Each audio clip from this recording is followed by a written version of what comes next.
ঠাকুরগাঁয়ে 14 থেকে 16 বছর বয়সী 3 মাদ্রাসা ছাত্রী নিখোঁজ হয়েছে। নিখোঁজের এক সপ্তাহ পেরোলেও সন্ধান মেলেনি রহস্যজনকভাবে নিখোঁজ হওয়া এই 3 শিক্ষার্থীর। আর নিখোঁজ হওয়ার পর থেকেই এই সন্তানদের সন্ধান পাওয়ার আশায় সকাল থেকে মধ্যরাত পর্যন্ত থানায় এসে বসে রয়েছে এই 3 কিশোরীর পরিবার। গত 8 আগস্ট মধ্যরাত থেকে খোঁজ নেই ঠাকুরগাঁও আয়েশা সিদ্দিকা মাদ্রাসার 3 শিক্ষার্থীর। নিখোঁজ 15 বছর বয়সী জান্নাতুল ফেরদৌসী তামান্না ও জুই সেই মাদ্রাসায় আলেমা বিভাগে অধ্যয়নরত ছিলেন এবং অপর নিখোঁজ শিক্ষার্থী আয়েশা সিদ্দিকা হাফিজি বিভাগে ভর্তি ছিলেন, থাকতেন মাদ্রাসার আবাসিকেই। নিখোঁজের রাতে 2টার সময় ঠাকুরগাঁও রেল স্টেশনের সিসিটিভি ফুটেজে দেখা গেছে এই 3 কিশোরীকে। তারপর থেকেই তাদের আর কোনো খোঁজ নেই। মাদ্রাসা থেকে বের হওয়ার পর কোনো চক্রের ফাঁদে পড়ার আশঙ্কা করছে সংশ্লিষ্টরা। থানা, ডিসি, ডিবি অফিস পর্যন্ত আমাদের দিন রাত চলে যাচ্ছে, কোনো বাচ্চার হদিশ পাওয়া যাচ্ছে না, সুরাহা নাই। আমরা সকালে আসি, একবার রাত 10টা-11টা পর্যন্ত এখানে থাকি, কোনো থানা থেকে কোনো পাচ্ছি না। এখন এই আমাদের বাচ্চাগুলো যেভাবেই হোক ফেরত চাই আমরা। নিখোঁজ 3 শিক্ষার্থীর অভিভাবকের অভিযোগের তীর এই মাদ্রাসার দিকে।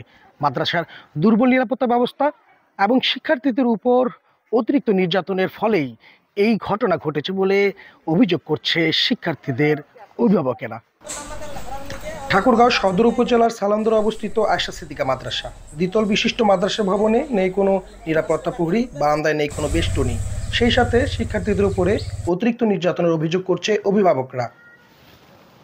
আমার বোন যখন ছুটিতে বাসায় আসতো, সে আমাকে প্রায় বলতো যে ওখানে সে থাকবে না, সেখানে তার উপর নির্যাতন করা হয়, মানসিকভাবে সে টর্চারিং এর শিকার হয়, সে ওখানে থাকতে চায় না, আমাকে বাসায় নিয়ে যাও, আমাকে অন্য মাদ্রাসায় ভর্তি করতে। ইনফ্যাক্ট যেদিন ঘটনা ঘটে তার একদিন আগে আমার বোন নিজে মাকে বলছে, মা আমাকে এখান থেকে নিয়ে যাও। যে কোনো মূল্যে ফেরত চাই, প্রশাসন হোক বা মাদ্রাসা হোক, কর্তৃপক্ষ হোক, কোথা থেকে কে আনিয়ে দিবে আমি জানি না, কিন্তু আমার বাচ্চাটা আমার চাই। ঘটনার পর থেকে আয়েশা সিদ্দিকা মাদ্রাসার পরিচালক শহীদুল ইসলামের কোনো খোঁজ পাওয়া যায়নি। তবে মাদ্রাসা ভবনে যথেষ্ট নিরাপত্তা ব্যবস্থা না থাকার দায় স্বীকার করেছেন মাদ্রাসার প্রধান শিক্ষিকা হামিদা বেগম। এটা আমরা স্বীকার করছি যে এটা আমাদের ত্রুটি, কিন্তু আমাদের ছাত্রীদের প্রতি এই বিশ্বাস ছিল না যে তারা এদিক দিয়ে এরকম একটা কাজ করবে। এটা একদম মিথ্যা কথা যে তাদেরকে কি করা হয়েছে, টর্চার করা হয়েছে, তাদেরকে মাইর দেওয়া হয়েছে। এটা একদম মিথ্যা কথা বলা হয়েছে। মেয়েগুলোর অবস্থান যেহেতু তাদের কাছে ফোন নাই, ফলে এই মুহূর্তে আসলে আমরা এখন বের করতে পারিনি, তবে সমস্ত প্রকার চেষ্টা অব্যাহত আছে। নিখোঁজের এই ঘটনায় ঠাকুরগাঁও সদর থানায় একটি অপহরণ মামলা দায়ের করেছে এই 3 ছাত্রীর পরিবার।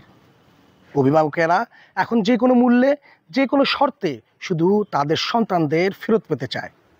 ঠাকুরগাঁও থেকে মঈনুদ্দিন তালুকদার, হিমেল, দীপ্ত সংবাদ।